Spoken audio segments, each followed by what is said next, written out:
Hey everyone, welcome to this week's reading of Shard of the Sun.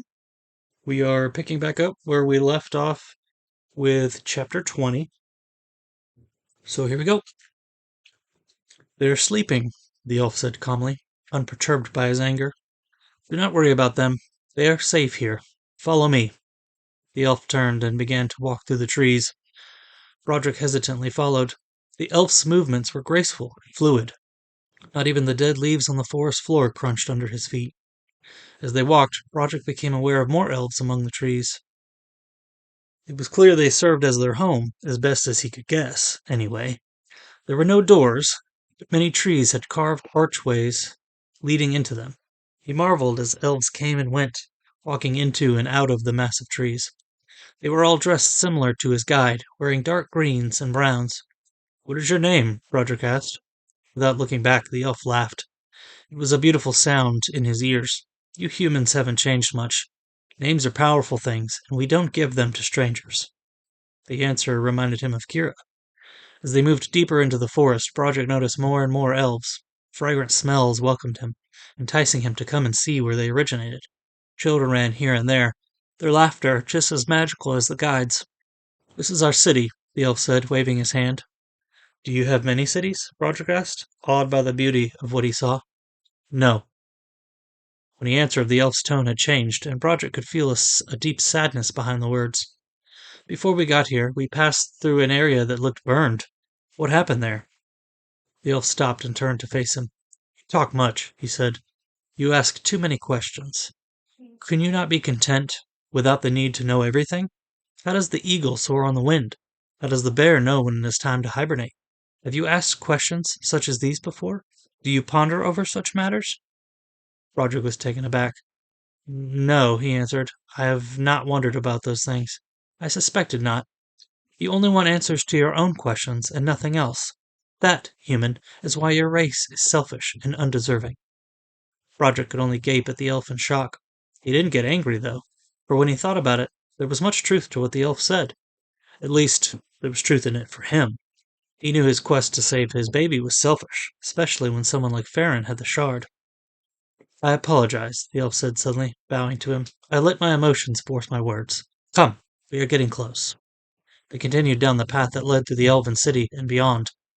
The sights and smells had long faded, and Broderick began to wonder what the elf meant by close when the path abruptly ended. Without slowing, the elf continued forward. As soon as he stepped off the path, he disappeared from sight. Broderick blinked. Was he seeing things, or had the elf simply vanished? "Are you coming?" The elf's voice rang out. "Coming where?" "Nothing." Broderick looked around and shook his head. Nothing made sense anymore. Walking forward, he stopped at the edge of the path. There was nothing but trees as far as he could see. Shrugging, he stepped off the path. Only, he didn't step into trees. Broderick was surrounded by the same dead forest he passed through earlier. His guide was there, watching. Broderick was confused. Was he back at the beginning of the forest? "Where are we?" he asked. "This is the home of the Kashaf. I must leave you now, but he will be here shortly." "Don't wander," the elf warned, "for this place is beyond the safety of our woods." The elf bowed to him again and disappeared back the way they had come. Broderick stood still and listened. There was no sound, just like before. The once mighty trees were black and twisted. The soil was also black, and a heavy stench of death pervaded the air. He wondered where he was, and where this Kashaf was that he was trying to find. A sound nearby turned his attention to the shadows in a gathering of dead trees to the left. He leaned his head out, straining to see what made the noise. He saw something move, darting from one side of the trees to the other. Was that a dog? Howling sounded through the air, causing the hairs on his arms to stand on end. From the shadows emerged a pack of wolves. Broderick backstepped quickly, looking around for something he could defend himself with. He cursed the elves for taking the sword Mark had given him. Seeing a thick branch, he stooped down and grabbed it, bringing it to bear in front of him. He clenched the branch tight and felt it crumble in his hands. He threw the remains down as he watched the wolves. Something about them didn't seem right. Their fur was mangled, with entire spots missing completely. Their eyes glowed with a bloodlust Broderick couldn't begin to fathom. One of the wolves growled at him, an unearthly sound, and then it sprinted forward, leaping into the air straight at him. Instinctively, he threw his arms up and closed his eyes, bracing his body for the impact. A sizzling sound filled his ears. He waited for the fangs and the claws, but nothing happened. Opening his eyes, he saw a figure clothed in black, standing to his right. The wolf that had leaped at him lay dead. The other wolves were gathered around the figure, baring their teeth and growling ferociously. One of them tried to attack him, only to be burned from an invisible barrier. It yelped and retreated. The other wolves didn't shrink back. They circled the figure, trying to find a weakness. The wolf that retreated seemed to remember Broderick was there, and it began to stalk toward him. Broderick was so enwrapped he didn't notice. The wolf attacked him, snapping at his legs. Broderick cried out in surprise and kicked at the wolf. Undaunted, the beast pressed its attack, trying to force Broderick to lose his footing. A jagged blue light forked out from the figure and blasted the wolf, killing it instantly. Broderick turned his attention back to the figure and watched in horror as the remaining elves attacked, burying the figure beneath their bodies, snapping and growling. The overwhelming urge to turn and flee assaulted him, and he almost obeyed. All of a sudden, the mass of wolf bodies bulged upward 3 times before all of them were flung into the air. Several fist-sized balls of white light shot out from the figure's hands, hurtling through the air and striking each wolf, setting them ablaze. The pungent smells of burnt hair and flesh assaulted Broderick, making him vomit. He coughed and covered his nose in a pitiful attempt to blot out the smell. A black-clothed figure approached him. "Who are you?" Broderick asked. "I am Napier," the elf answered. "And you must be Broderick, the woodsman turned healer." The elf pulled his hood back to reveal the same features as all the other elves he had seen: the delicate bone structure, pointed ears, and the long hair. Napier's hair was a rich golden brown. His skin was pale, probably the whitest elf Broderick had seen yet. His eyes were a light blue, almost gray. "Were those wolves?" he asked. Napier nodded. "Yes, or at least they used to be, before the plague took them." "Plague?" Napier motioned him to follow. "It never ceases to amaze me how quickly humans forget the past. It has only been 80 years, after all." The elf led him to a tree that had an arched entryway carved into it. Speaking words Broderick didn't understand, Napier waved his hand over the doorway.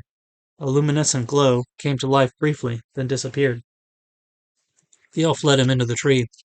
Broderick half expected it to be hard to maneuver inside, but he couldn't have been more wrong.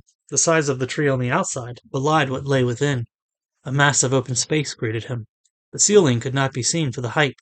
A large table, enough to seat 20 people, sat along a large table, enough to seat 20 people. A long wall of shelves covered in books and many other things surprised Broderick.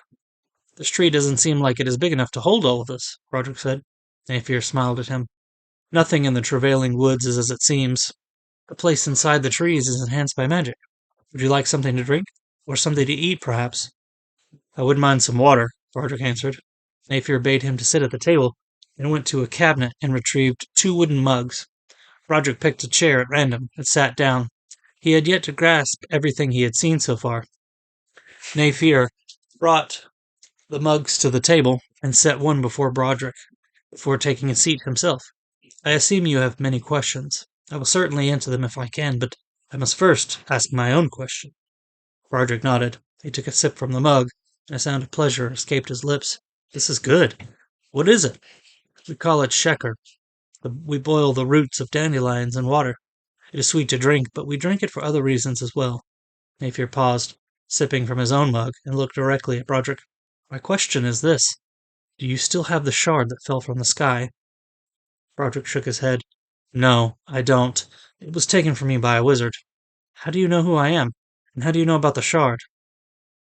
"There is not much that escapes our notice," Napier answered. "And I also saw the shard the night it fell to the earth. You say a wizard took it from you. Do you know the name of this wizard?" "Farron." Napier sat back in his chair, a slight scowl on his face. "I should have known."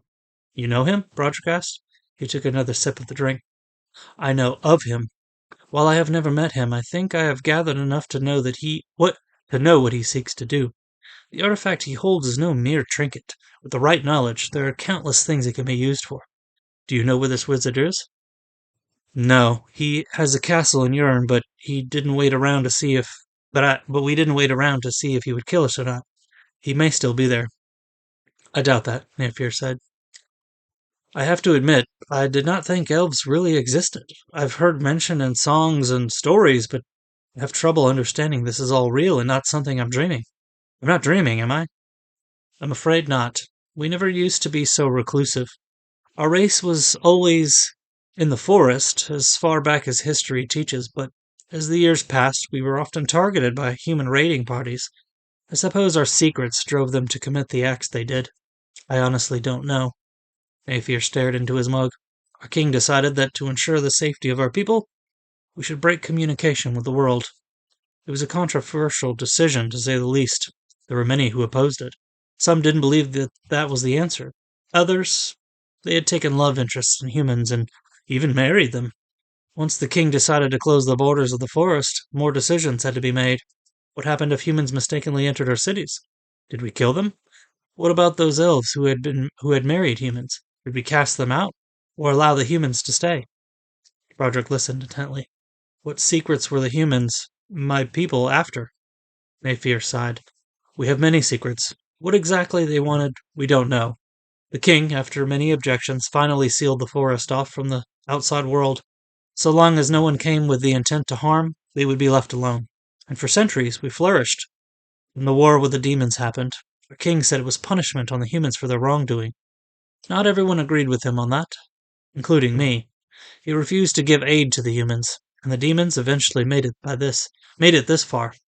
We killed them without much challenge.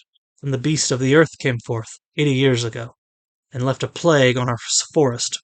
It is an evil magic that has killed our beloved trees. All the blackened trees and soil, that's not from a fire? That's from the dragon that rose from the forest? Napier nodded. I see your people remember the invasion, at least. That is good. One must learn from the past, else he will make the same mistakes. No, the deadness that sweeps through our forest is not from fire. It is a plague, a blight that does not stop. Our way of life is threatened. You see, our life force is tied to this forest. As it dies, we die. We have stalled the plague from furthering, but we cannot hold it off forever. Not without help. Realization flooded through Broderick. You want the shard, he reasoned. You believe it is strong enough to stop the plague? Napier smiled wanly. I do. Is that why you asked me to come here?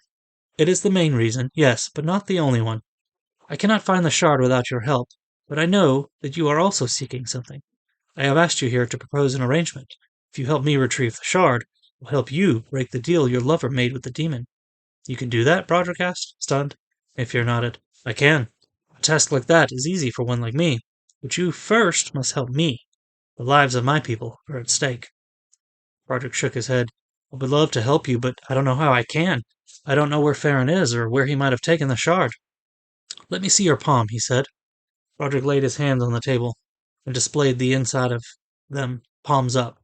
Napier placed his index onto Broderick's right palm where the shard had burned him when he first found it. The skin had been burned to the bone and until recently was open. After Farron had taken the shard, the skin had begun to grow back over the painless wound. When Napier touched it, a burning sensation coursed through his arm, and the skin peeled away to reveal the bone again. This, Napier said, is a bonding scar. Though you may not have the shard, you can still use the power of it if you focus enough. The magic chose you, Broderick. With your connection, you can locate the shard and we can retrieve it. How did the magic choose me?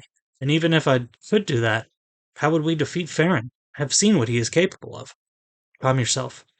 I will deal with Farron when the time comes, and magic is not something that we use as a tool.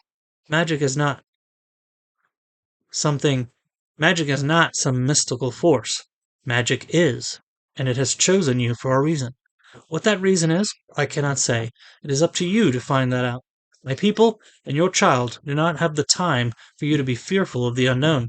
Action must be taken, and it must be taken now. What say you, Broderick? Will you help me so that in turn I may help you? Broderick ran his hands over his face and through his hair. This was big. Too big. This was not something he felt he could do, nor something he wanted to do. But if Napier was being honest, if the elf could break the deal with the demon... You have my word. I will help you.